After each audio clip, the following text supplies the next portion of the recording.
भारत माता की, रूपास बस्ती की, रूपास बस्ती की, यहाँ की जनता की, मंच पर विराजमान रूपास बयाना की विधायक। और ये बात ठीक है कि जब भी मौका मिलता है तो विधानसभा में रूपास की बात को रखने में बढ़ चढ़ कर हिस्सा लेती हैं ऐसी आदरणीय ऋतु बनावत जी, हमारे पार्टी के वरिष्ठ नेता, जिनकी पहचान भरतपुर जिले में नहीं राजस्थान की भारतीय जनता पार्टी में है। पूर्व जिला परिषद सदस्य रहे और वर्षों तक विभिन्न पदों को सुशोभित किया, आदरणीय ठाकुर भानु प्रताप सिंह जी, हमारी पार्टी से प्रत्याशी रहे और यहाँ के पूर्व विधायक आदरणीय बच्चू सिंह जी बंसीवाल साहब,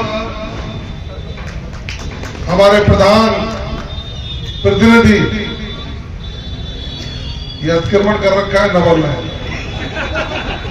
भाई नवल जी, और पूर्व प्रधान और मेरे अजीज मित्र, जिनके साथ मैं जिला परिषद का सदस्य भी रहा। और जब हम पढ़ते थे, जब पूछा कि भाई रूपास में कौन बना, तो रविंद्र किसी ने नहीं कहा, ये रमपूता था।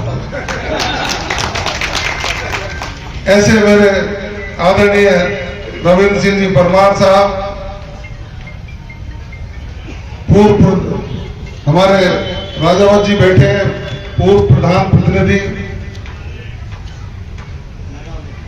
आदरणीय यहाँ की चेयरमैन साहिबा। ये ठीक है कि भाई वो कहते हैं ना, गोड़ जहाज को पंछी जहाज में आयो, हमारे इस सिंबल पे बनी। और नवल जी और ये पता नहीं कहाँ ले गए थे गोविंद जी आज हमारे साथ हैं, बबीता जी, हमारी पार्टी के सभी नेतागण, भाई धर्म सिंह जी, भात्रा जी, हमारे जयमोहन खटारा जी, नरेंद्र जी और काका जी, जैन साहब, और मंच के समक्ष विराजमान सभी मेरे पितातुल बुजुर्गों, नौजवान साथियों, माताओं, बहनों, वो इनकी जन्मभूमि है। हमारी पार्टी के जिलाध्यक्ष रहे और ऋतु जी से आजकल वैसे भी कन्नी काटते हैं। आप सबको मेरी ओर से बसंत पंचमी की ढेर सारी शुभकामनाएं। एक तो आप सबको मैं साधुवाद और धन्यवाद देना चाहूंगा कि बसंत पंचमी के मेले के शुभारंभ के अवसर पर मेरे जैसे राजनीतिक सामाजिक कार्यकर्ता को आपने यहां मुख्य अतिथि के तौर पर बुलाया। मैं उसका, आपका सबका और नगर पालिका का, यहाँ के विधायक जी का, पूर्व विधायक जी का, यहाँ के पार्टी के नेताओं का हृदय से आभार व्यक्त करना चाहता हूं, आपको साधुवाद देना। मेरे से पूर्व वक्ताओं ने कहा है और आप सब जानते हैं, यहाँ जो उपस्थिति है नौजवानों से ज्यादा उन बुजुर्गों की है जो मेले के महत्व को समझते हैं। मेलों का जो आयोजन था वो भारतीय संस्कृति में उनकी अहम भूमिका रही है। ये मेले ही हुआ करते थे जब हमारे पारस्परिक मेलजोल, हमारी खरीदारी, हमारी संस्कृति का आदान प्रदान, विचारों का आदान प्रदान, और एक मंच होता था कि हमारा जो पशुधन है उस पशुधन के विक्रय का एक स्थान, उनको सजाकर लाकर उनकी प्रतियोगिताएं कराना, और लोगों में एक उल्लास का माहौल होता था। नए कपड़े पहन करके हम जाते थे, और तो और मेलों में ही हमारी रिश्तेदारियां भी तय हुआ जाया करती थी, यदि मैं गलत कह रहा हूं तो। अब मेलों की जो संस्कृति है वो भारतीय संस्कृति की वाहक है। हम अपनी संस्कृति का संरक्षण करें, ये हमारे लिए संकल्पित होने वाली बात है, क्योंकि भारतीय संस्कृति एक सर्वश्रेष्ठ संस्कृति है जो विश्व भर में अनूठी है और विश्व इसकी लोहा मानता है। आज अनुकूल समय है, देश में विरासत संरक्षण की बात हो रही है, देश में भारतीय संस्कृति के संरक्षण की बात हो रही है, देश में सनातन संस्कृति के संरक्षण की बात हो रही है, और इसीलिए विरासत संरक्षण को आगे बढ़ाते हुए इस देश में महाकाल कॉरिडोर की स्थापना, बाबा विश्वनाथ के मंदिर का पुनरुद्धार, मां अन्नपूर्णा की मूर्ति जिसको विदेशी आक्रांता चोर करके ले गए थे, उसको पुनः स्थापित इस देश में करना, हमारे आप सबके आराध्य जिनको हम सुबह और शाम स्मरण करते हैं, प्रभु श्री राम अपने घर में विराजे और 22 जनवरी को एक दीपावली मनाने का काम किया। यह इसलिए हो रहा है कि जो अपनी विरासत को संरक्षित नहीं कर पाए, जो अपनी विरासत के अनुरूप आगे नहीं बढ़ पाए, उनकी पहचान मिट गई। यदि हम परिवार में दादा परदादा और उसके आगे की पीढ़ी के विचारों को, परंपराओं को आगे प्रतिपादित नहीं कर पाते, संचालन नहीं कर पाते हैं ना, तो हमारे परिवार का पहचान मिट जाती है।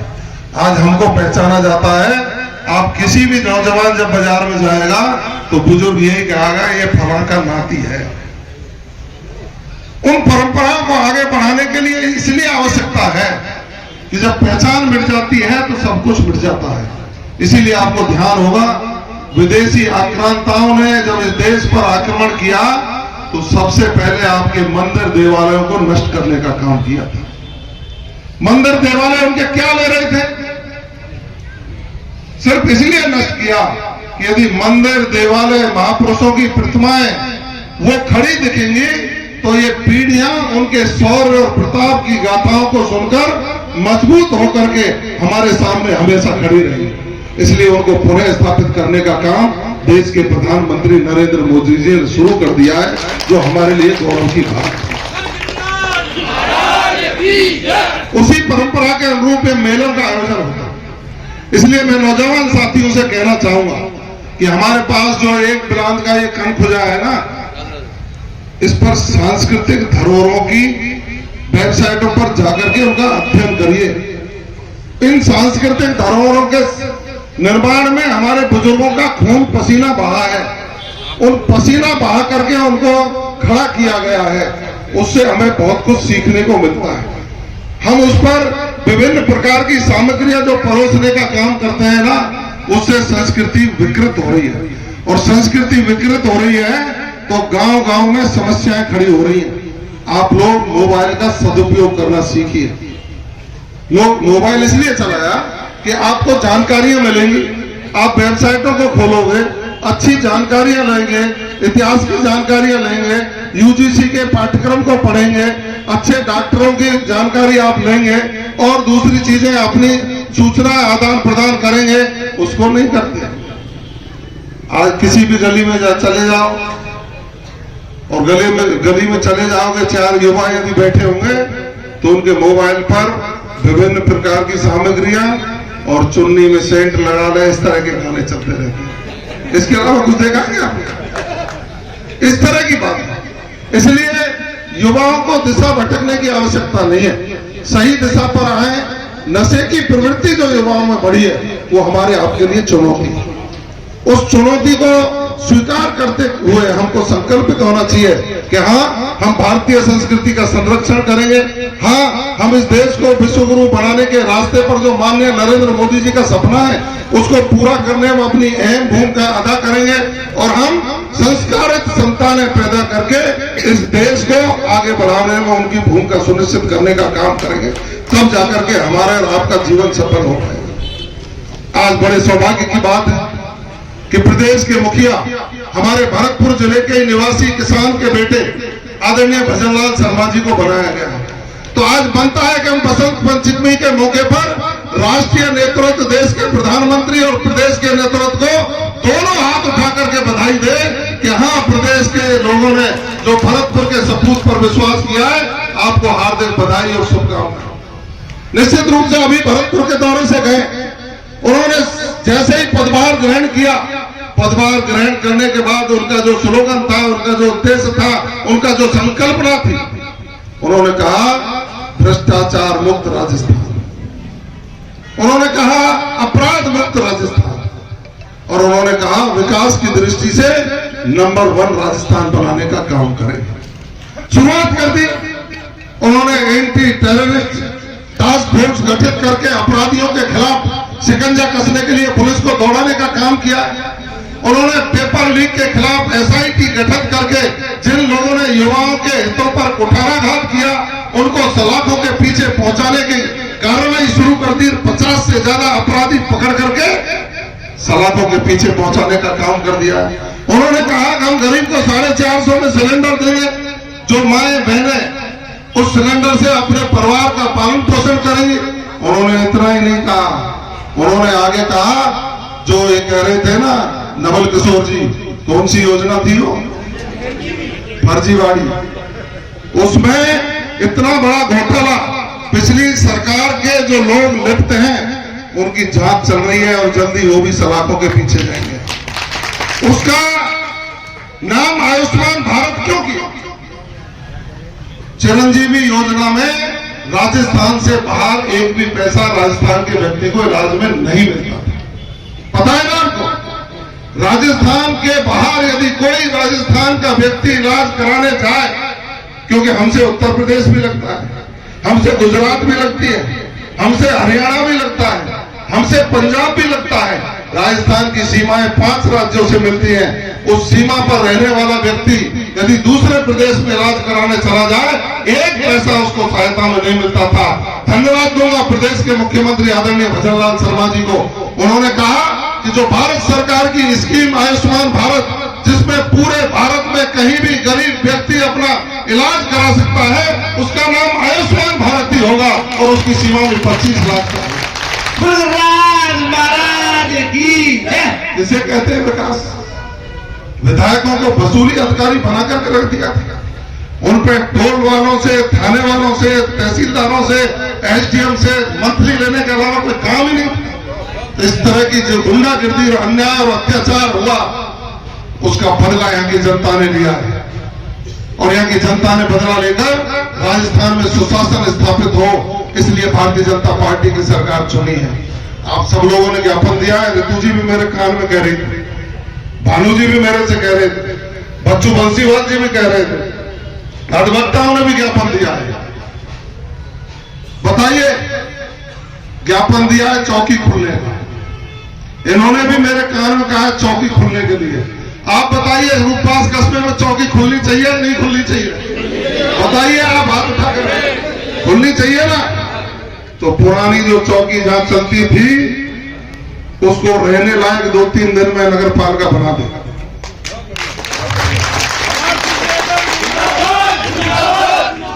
5 दिन में आप उसको रहने लायक बना दोगे, उसी दिन यहाँ के जनप्रतिनिधि सब मिलकर के फीता काट देंगे, चौकी चालू हो जाएगी। और मुझे बताया गया कि कुछ लोग इस चुनाव के बाद बेरोजगार हो गए, चोरियां बढ़ी, अब चोरियां बढ़ी हैं, तो इस जिले की DST टीम कहां है? डिप्टी साहब,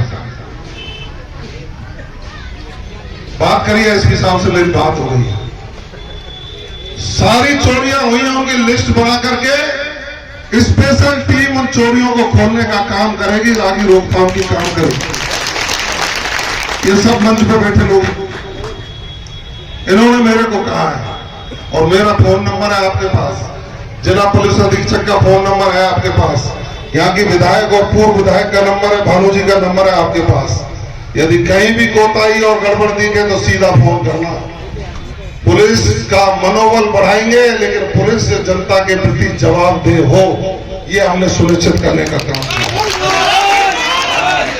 मैंने ये भी कहा है कि कुछ भाषा का परिवर्तन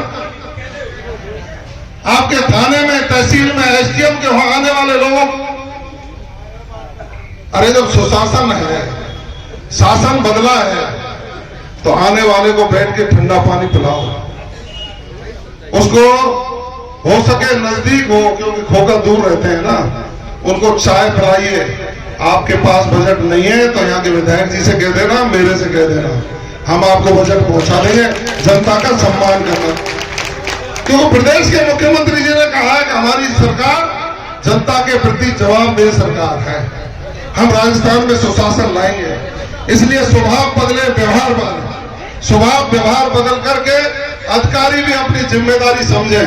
जनता के सहयोग की आपको जरूरत होगी। केवल विंदर जी गलत कह रहा हूं क्या?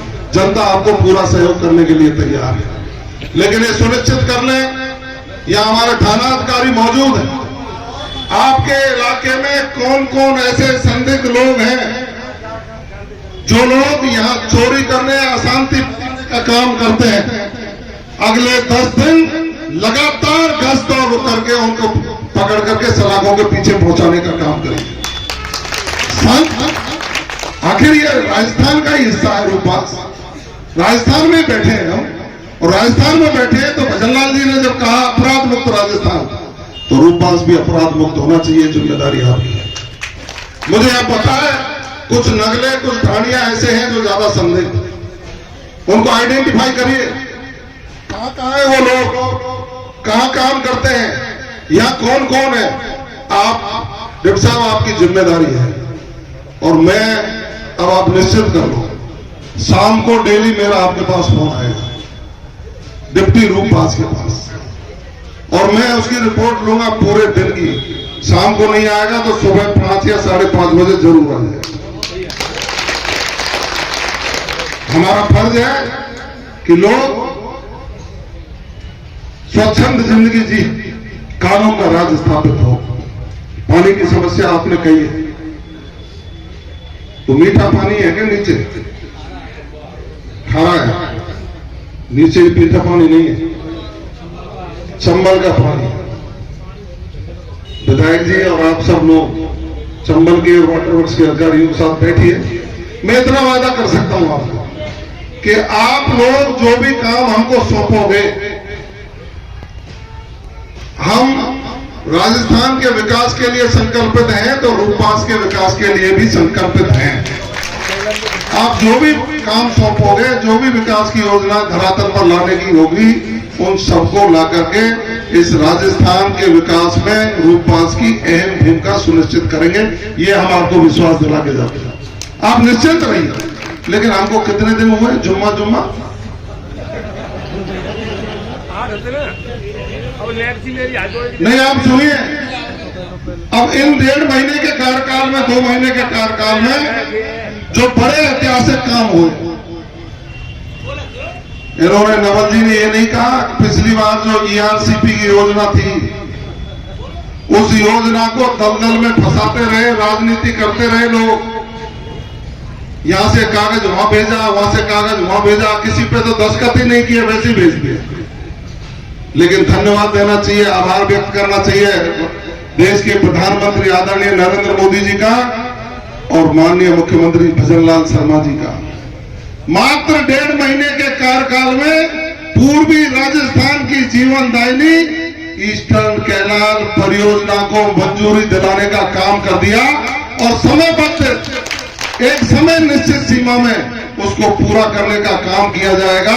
और बजट भी जो 37,000 करोड़ का था ना, उसको 45,000 करोड़ करा करके आपका वीर, मैं तो कहूंगा उनको आधुनिक भागीरथ के रूप में पहचाना जाएगा, आदरणीय भजनलाल शर्मा जी को, जिन्होंने हमारे भरतपुर जिले के भी सभी बांधों को और इनको जोड़ करके हमारे ऊपर बहुत बड़ा एहसान करने का काम किया। बहुत जल्दी कहां पलट होगी, इसको टूरिज्म के कैसे अपनाया जा सकता है, कैसे जोड़ा जा सकता है। यहाँ खेल की परियोजनाएं ला करके खिलाड़ियों को कैसे प्रोत्साहित किया जा सकता है। और अनुदान मांगे जब आई, महिलाओं को सम्मान देने का काम, पेंशन जो 1,000 आती थी उसको 1150 करने का काम, 70,000 भर्तियां। अवाक रह गए सामने बैठे वाले लोग कि ये तो बजट आता था तब आती थी, ये तो अनुदान मांगू में इतना कर रहे। और किसानों को, जो गाय पालने वाले किसान है ना, उनको 1 लाख तक बिना ब्याज ऋण और गोपाल कार्ड बनाने की योजना राजस्थान की सरकार ने लागू कर दी है। वो आपको किसानों को सब जब्त करने के लिए। और जो 6,000 रुपये मिलता था ना हमको वार्षिक, उसको भी माननीय मोदी जी ने शुरू किया था। 6,000 रुपया सीधे आपके खाते में, अब आपको 8,000 आएंगे। 8,000 ही नहीं, उसको हम समयबद्ध क्रमबद्ध तरीके से, चरणबद्ध तरीके से 12,000 रुपया प्रति साल किसानों को करने का काम राजस्थान की सरकार करने वाली है। अब इतनी जब अच्छी योजना चल रही, मंदिरों का विकास होगा, सड़कों का नेटवर्क, हजारों करोड़ का प्रावधान, जो सड़कें हमारी टूटी पड़ी है, कनेक्टिविटी कमजोर थी, ध्यान ही नहीं था किसी का, उन सबको पूरा करने का काम की जिम्मेदारी हमारी सबकी है। आप तो मजबूती से खड़े रहिए। विकसित राजस्थान, विकसित भारत का संकल्प पूरा हो और भारत 2047 में विकसित भारत की श्रेणी, विकसित देशों की श्रेणी में आए और विश्व गुरु बनने के रास्ते पर चले। इसके लिए संकल्पित होइए। और आने वाला समय आ रहा है, पहले भी 25 कमल के फूल थे, अब भी 25 के 25 कमल के फूल मोदी जी की झोली में डालने का संकल्प लीजिए। आप देखिए आगे आगे क्या होता है। आपने स्वागत किया, सम्मान किया, उसका हृदय से आभारी। आप सबको बहुत बहुत साधुवाद। हम तो आपके ही हैं, आपके ही हैं, दूर के नहीं हैं। आप कभी दूसरा मत समझिए। मैं बाहर से नहीं आया, मैं अतिथि नहीं हूं, मैं तो तिथि हूं। अतिथि तो उसको कहते हैं, ठीक है ना। आप सबके हैं। आप सब लोग पूरे मनोयोग से इस क्षेत्र को, इस प्रदेश को, इस देश को शांतिपूर्वक रहे, विकास करें, इसका संकल्प लेते हुए अपने अपने घरों को जाएंगे। बोले भारत माता की। बसंत पंचमी की आपको ढेर सारी शुभकामनाएं।